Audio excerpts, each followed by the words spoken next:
Olá, queridos jovens, sejam bem-vindos a mais uma aula de recuperação. O nosso bloco de escrituras de hoje é Hebreus 12. Gostaria de começar com uma pergunta. Você já ficou de castigo? Como você se sentiu? Você já se sentiu grato e feliz por ficar de castigo ou receber uma correção? Nesta aula, nós vamos perceber que o Senhor demonstra o amor dele por nós quando nos corrige. Também vamos aprender que, se formos humildes durante a correção, poderemos sentir paz interior e nos tornar mais semelhantes ao Salvador. Você já sentiu que a sua vida é como uma corrida de longa distância ou uma maratona? Em Hebreus 12, os versículos 1 e 2, o apóstolo Paulo compara a nossa vida a uma corrida de longa distância. Vamos ler? Portanto, nós também, visto que estamos rodeados de uma tão grande nuvem de testemunhas, deixemos todo o impedimento e o pecado que tão facilmente nos rodeia e corramos com paciência a carreira que nos está proposta, olhando para Jesus, autor e consumador da fé, o qual, pela alegria que lhe estava proposta, suportou a cruz, desprezando a afronta e assentando-se à destra do trono de Deus. Veja as imagens a seguir para poder responder a primeira pergunta.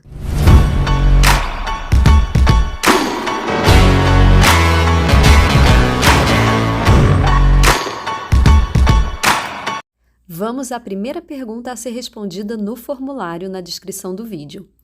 O que te deixa cansado e o que te anima a correr? Você precisa de ajuda para continuar correndo até o fim? Vamos analisar melhor o versículo 2. Olhando para Jesus, autor e consumador da fé, o qual, pela alegria que lhe estava proposta, suportou a cruz, desprezando a afronta, e assentou-se à destra do trono de Deus.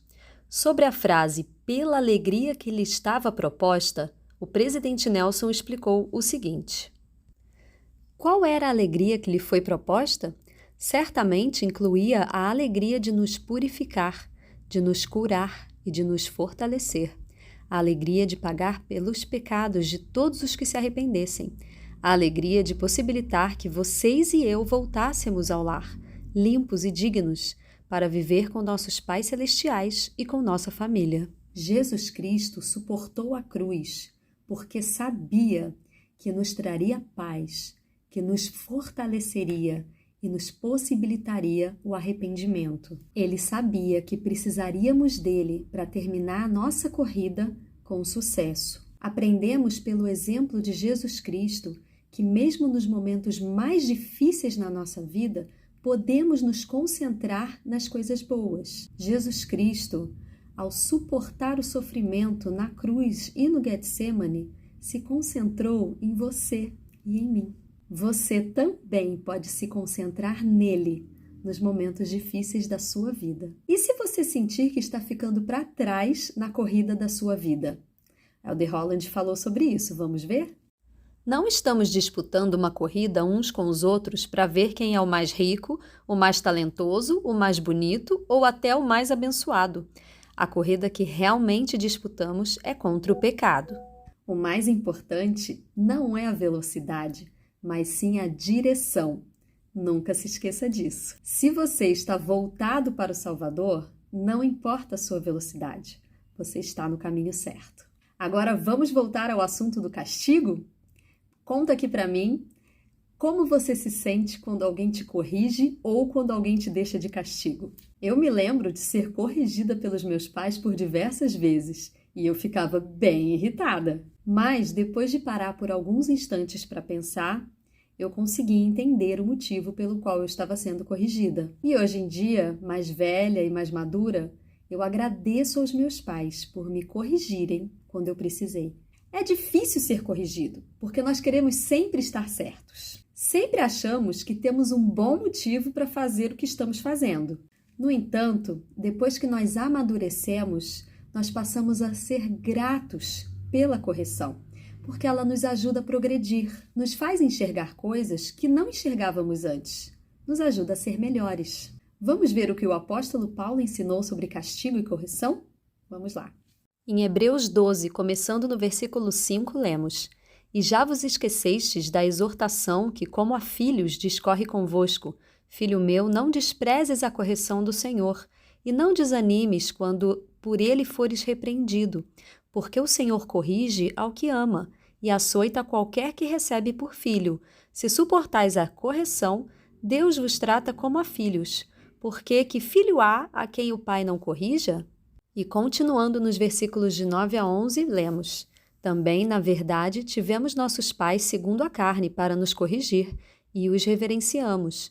Não nos sujeitaremos muito mais ao Pai dos Espíritos para vivermos? Porque aqueles, na verdade, por um pouco de tempo nos corrigiam, como bem lhes parecia. Porém este, para nosso proveito, para sermos participantes da sua santidade. E, na verdade, toda correção ao presente não parece ser causa de alegria, senão de tristeza, mas depois produz um fruto pacífico de justiça aos exercitados por ela. Nestes versículos, Paulo nos ensina que o Senhor nos corrige porque nos ama. Paulo explica no versículo 11 que no início a correção não é motivo de alegria, mas de tristeza. Sim, nós ficamos tristes quando somos corrigidos ou quando somos colocados de castigo.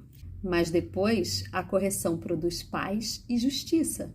Vamos assistir um vídeo agora que nos ensina como a correção pode nos ajudar a ser melhores. O vídeo se chama A Vontade de Deus.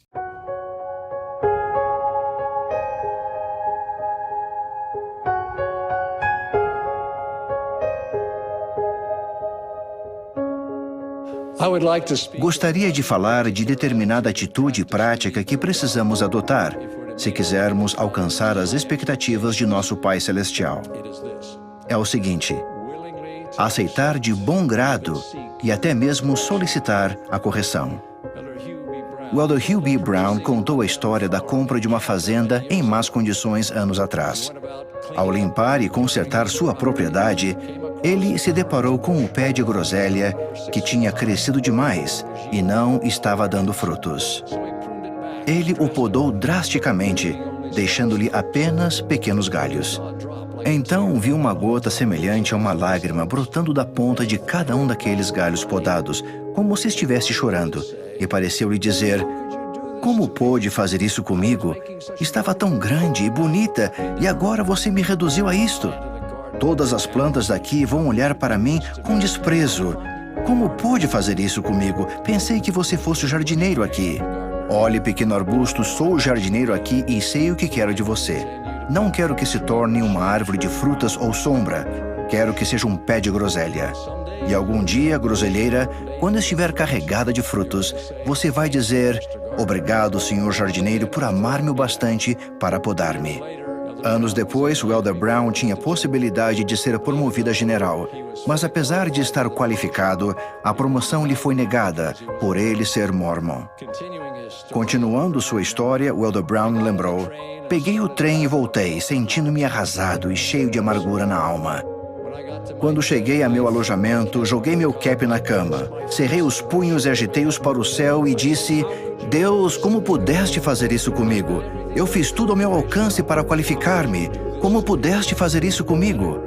Então ouvi uma voz, era minha própria voz, e ela dizia: Eu sou o jardineiro aqui. Sei o que eu quero que você faça. A amargura saiu de minha alma e caí de joelhos, ao lado da cama para pedir perdão por minha ingratidão. E agora, quase 50 anos depois, dirijo-me a ele e digo: Obrigado, senhor jardineiro, por podar-me, por amar-me o bastante para corrigir-me. Todos podemos alcançar as expectativas de Deus, independente de nossa capacidade e nossos talentos. Oremos para receber sua correção inspirada pelo amor. Em nome de Jesus Cristo. Amém. Obrigada, Senhor jardineiro, por me amar o suficiente para podar-me. Nunca nos esqueçamos de quem é o jardineiro. O Senhor vai dirigir o curso da nossa vida para que nós possamos atingir o nosso melhor potencial. Devemos não somente aceitar a correção, mas solicitá-las para as nossas vidas, pois é assim que vamos alcançar o nosso destino divino. O elder Todd Christofferson, do Quórum dos 12 Apóstolos, disse o seguinte sobre o castigo do Senhor: a correção é essencial se quisermos tornar nossa vida condizente com a de um homem perfeito, ou seja, à medida da estatura completa de Cristo. Paulo disse o seguinte sobre a correção ou repreensão divina: porque o Senhor corrige o que ama. Embora seja difícil de suportar, devemos realmente ficar felizes por Deus considerar válidos o tempo e o trabalho exigidos para nos corrigir. A repreensão divina tem no mínimo 3 propósitos. Primeiro, persuadir-nos a arrepender-nos. Segundo, aperfeiçoar-nos e santificar-nos. E terceiro, às vezes, redirecionar o curso de nossa vida para um caminho que Deus sabe ser melhor. Se formos receptivos, a correção necessária virá de muitas formas e de muitas fontes. Pode vir no decorrer de nossas orações, à medida que Deus nos falar à mente e ao coração por intermédio do Espírito Santo. Pode vir na forma de orações que são respondidas com um não ou de forma diferente do que esperávamos. A repreensão pode vir ao estudarmos as Escrituras e sermos lembrados de deficiências, de desobediência ou simplesmente de assuntos negligenciados. É importante e até essencial sermos corrigidos pelo Senhor. Não somos perfeitos e estamos aqui para progredir. Vamos à nossa segunda pergunta. Você tem sentido a correção do Senhor na sua vida? Qual tem sido a sua reação? Queridos jovens, convido vocês agora a ouvir um trecho do discurso do elder Taniela Wakolo. Vamos ouvir ele dar exemplos da própria vida dele e da vida de Joseph Smith em como a correção do Senhor trouxe melhoras e progresso para ambos. A repreensão pode ser uma manifestação do poder de Deus, do amor de Deus por seus filhos. Às vezes Deus demonstra seu amor nos repreendendo. É uma forma de nos lembrar que Ele nos ama e sabe quem somos. Sua bênção prometida de paz está disponível a todos que corajosamente trilham o caminho do convênio e estão dispostos a receber correção. Quando reconhecemos a repreensão e estamos dispostos a recebê-la, ela se torna uma cirurgia espiritual. A propósito, quem gosta de cirurgia? No entanto, ela pode salvar a vida daqueles que precisam dela e estão dispostos a recebê-la. O Senhor corrige aqueles a quem Ele ama. As Escrituras nos ensinam. Essa repreensão ou cirurgia espiritual trará a transformação necessária para a nossa vida. Nós reconheceremos, irmãos e irmãs, que isso refina e purifica nosso vaso interior. Após ter perdido as 116 páginas do manuscrito do livro de Mórmon, o Senhor o corrigiu. O profeta Joseph Smith demonstrou amor por ele, dizendo: não devia ser temido mais aos homens do que a Deus. Tu deverias ter sido fiel, eis que tu és Joseph e foste escolhido. Lembra-te, porém, que Deus é misericordioso, portanto arrepende-te. Em 2016, enquanto servia a missão Little Rock, Arkansas, perdi o irmão Cava, que entregasse um pacote para a minha irmã mais velha, que morava em uma ilha em Fiji. A resposta dele não foi o que ele esperava. Presidente Wakolo lhe disse: sua irmã faleceu e foi sepultada há 10 dias. Senti pena de mim mesmo e fiquei até um pouco aborrecido porque minha família nem se importou em me avisar. No dia seguinte, enquanto minha esposa ensinava os missionários, o seguinte pensamento penetrou em minha alma: Daniela, todas essas experiências são para o seu próprio bem e desenvolvimento. Você tem ensinado e compartilhado o seu testemunho sobre a expiação de Jesus Cristo. Agora vivo de acordo com esse testemunho. Fui lembrado de que bem-aventurado é o homem a quem Deus castiga. Não devemos desprezar, pois, o castigo do Todo-Poderoso. Isso foi uma cirurgia espiritual para mim e o resultado foi imediato. Enquanto estava pensando na experiência, fui chamado para concluir o debate. Entre outras coisas, compartilhei as lições que eu tinha acabado de aprender. A primeira, que eu tinha acabado de ser repreendido pelo Espírito Santo e gostei muito disso, porque foi o único que o ouviu. A segunda, que graças ao sacrifício e resgate feito pelo Salvador, não vou mais me referir a meus desafios como provações e tribulações, mas como experiências de aprendizado. E a terceira, que por causa de sua vida perfeita sem pecados, não vou mais me referir às minhas falhas e faltas de habilidades como fraquezas, mas sim como oportunidades de desenvolvimento. Essa experiência me ajudou a saber que Deus nos repreende porque Ele nos ama. A terceira e última pergunta da nossa aula: qual exemplo da vida de Jesus Cristo você consegue pensar sobre ser submisso à vontade do Pai Celestial e aceitar a vontade dele para nós?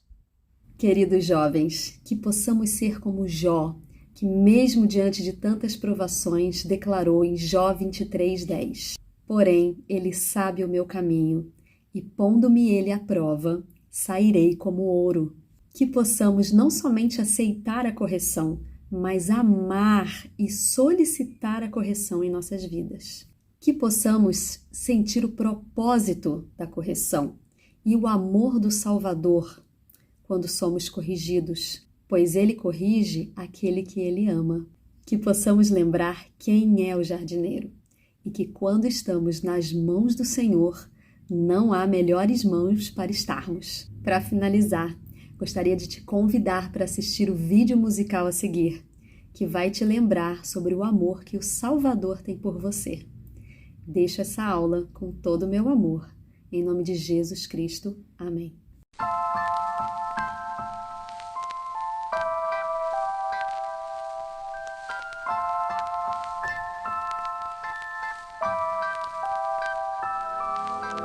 O amor do Salvador eu sinto em toda parte e sinto seu calor aonde quer que eu vá. Ele sabe que eu seguirei, a vida lhe darei, pois amo o Salvador e sei que ele me ama.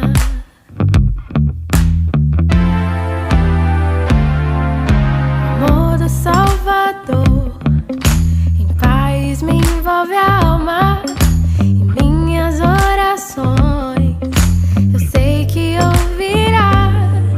Ele sabe que eu seguirei, a vida lhe darei, pois amo o Salvador e sei que ele me ama.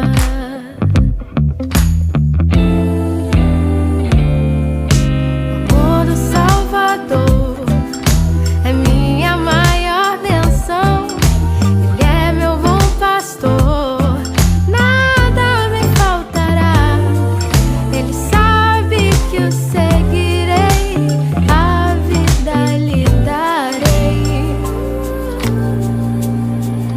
pois amo o Salvador e sei que ele me ama.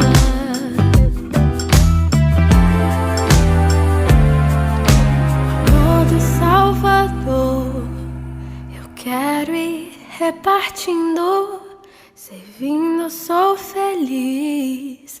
Recebe mais quem dá, ele sabe que eu seguirei, a vida lhe darei, pois amo o Salvador e sei que ele me ama.